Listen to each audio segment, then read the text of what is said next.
Hei, og velkommen til Mechatronics Innovation Lab sin avdeling for industriell 3D-printing.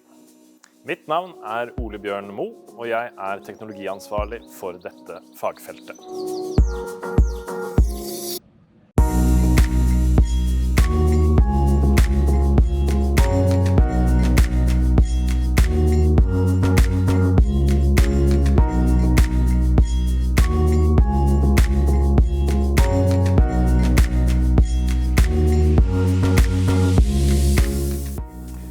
Vårt oppdrag er å øke bedrifters konkurransekraft gjennom bruk og forståelse av ny teknologi.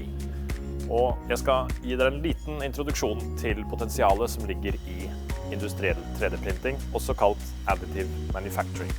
Fordelene med 3D-printing er mange, men de kan kategoriseres inn i 3 hovedtemaer.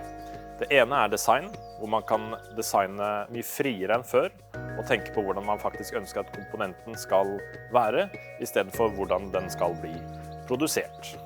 Det andre går på ledetid, der man har måttet tidligere vente på reservedeler i måneder og uker, kan man nå få tilgang til delene gjennom dager i stedet. Og det tredje går på miljø. Man kan produsere lokalt der delene faktisk trengs, og man bruker kun det materialet som faktisk trengs for å lage komponenter. Her i avdelingen har vi mye spennende teknologi. Vi har plastprintere som er enkle å bruke, enkle å komme i gang med, brukes til læring av 3D-printing og prototyping.